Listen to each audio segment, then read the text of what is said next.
moi, président de la République, qu'il démissionne. C'est de la poudre de perlimpinpin. Nous avons les moyens et la volonté de nous retrouver autour de valeurs et d'objectifs communs.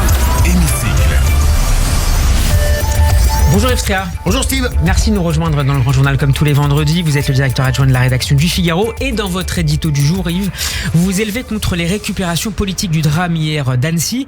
Récupération parfois creuse, écrivez-vous, mais aussi hâtive et abusive. D'abord Yves, à qui faites-vous allusion très précisément ?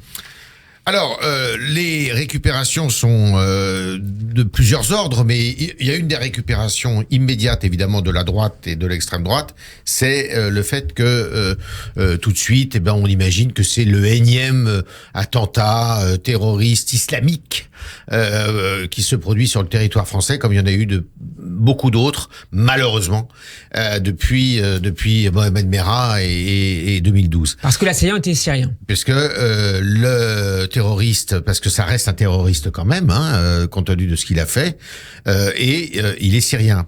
Mais il n'est pas islamique, il n'est pas islamiste, il est chrétien. Donc il y a sans doute d'autres raisons qui expliquent son geste. C'est pas au nom de Dieu qu'il a fait cela. Toutes les questions se posent, comme à chaque fois d'ailleurs en pareilles circonstances. Sauf que là, c'est plus difficile de trouver, semble-t-il, la réponse. Il y a une deuxième récupération qui est faite, si vous voulez, de la part, alors là, cette fois de la gauche, il y en a un peu pour tout le monde dans mon éditorial, c'est que c'est pas parce que l'émoi nous saisit, l'émotion nous saisit, l'effroi nous saisit, l'horreur de cette scène que peu de Français ont vu d'ailleurs, heureusement, de voir cet homme s'attaquer à des enfants qui sont des bébés, en fait, ne doit pas empêcher de poser certaines questions, et notamment des questions sur l'asile et sur les droits et les devoirs des demandeurs d'asile quand ils arrivent en Europe, quand ils sont recueillis par un pays. Cet homme, par exemple, si j'en crois mes recherches et mon enquête, il y a des gros doutes sur le fait qu'il avait le droit d'être en France, parce que quand vous êtes demandeur d'asile, au titre du règlement de Dublin, qui concerne 32 pays sur notre continent, vous n'avez pas le droit, quand vous avez le statut de réfugié dans un de ces 32 pays, de vous promener librement dans l'espace des 32 pays. Vous devez avoir deux raisons valables pour sortir du pays qui vous accueille. D'abord, une offre d'emploi ou un problème de regroupement familial. Ce qui n'était pas le cas de ce monsieur qui était errant depuis 6 mois en France, plus de 6 mois en France, qui venait de divorcer de sa femme. Donc il y avait un trou dans la raquette, c'est ce que vous dites ? Alors il y a probablement quelque chose à réfléchir. Ce qu'il faut se dire quand même, c'est que l'immigration, contrairement à ce que dit une grande partie de la gauche, est un sujet qu'il faut aborder sereinement, certes, et cet horrible drame nous rappelle qu'il faut faire quelque chose. Il faut aborder ces sujets-là sereinement, mais il faut aborder ce débat-là dans le cadre de ce drame. Mais il faut aborder sereinement, sans faire de surenchère, et continuer surtout à le faire quand on est une fois que ce drame se sera dissipé, si tant est qu'il puisse se dissiper, il faut absolument s'occuper de ce sujet qui est un sujet qui préoccupe les Français de droite et de gauche, contrairement à ce qui est dit. Alors Emmanuel Macron s'est rendu ce matin au chevet des victimes au CHU de Grenoble. Il rencontrera cet après-midi le promeneur au sac à dos qui a aidé à faire fuir l'assaillant hier. Comment est-ce qu'il peut se positionner, le président de la République, alors que sa politique migratoire est justement attaquée par l'ensemble des partis de droite désormais ?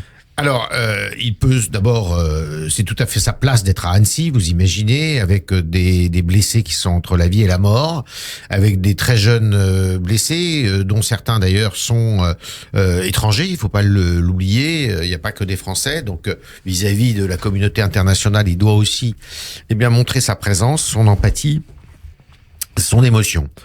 À partir de là, je ne sais pas si aujourd'hui, et j'en doute, qu'il fasse des déclarations en disant voilà, il faut se saisir du problème de l'immigration. Je doute qu'il le fasse aujourd'hui. Lui, son rôle, c'est de montrer sa présence et puis après de lancer le débat. Effectivement, c'est un débat qu'il veut lancer puisqu'il l'a dit à plusieurs reprises, contre d'ailleurs d'une certaine façon sa première ministre, qui a dit que c'était pas le moment. Et lui, il a dit que c'était le moment et qu'il voulait qu'un projet de loi soit sur la table du Conseil des ministres avant la trêve estivale.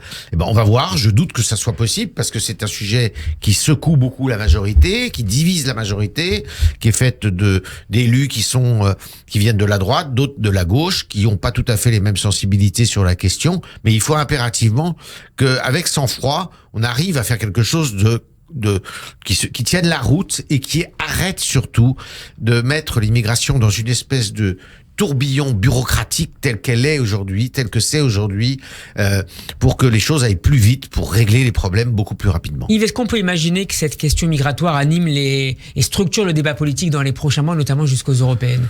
Oui, en plus c'est un sujet qui relève aussi de la compétence européenne, donc qui s'inscrit tout à fait dans le cadre des élections européennes.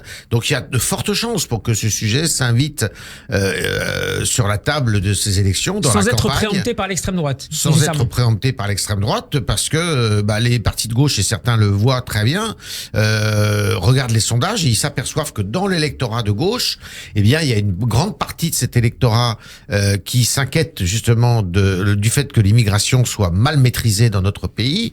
Et puis, il y en a une autre partie qui carrément a fermé la porte, puisque comme la gauche refusait de se saisir de ce dossier, beaucoup, notamment dans les catégories les plus populaires, sont allés rejoindre carrément le Rassemblement national. Vous le savez très bien, il y a une très grosse part de l'électorat qui jadis votait à gauche, au Parti communiste et à la gauche de la gauche, qui aujourd'hui se sont réfugiés au Rassemblement national. Merci beaucoup Yves Tréhard d'avoir été avec nous. Je rappelle Merci. que vous êtes le directeur adjoint de la rédaction du Figaro, qu'on peut vous réécouter en podcast sur notre site radioj.fr et sur la page YouTube de Radio J. Très bon week-end à vous et à vendredi prochain. Shabbat shalom.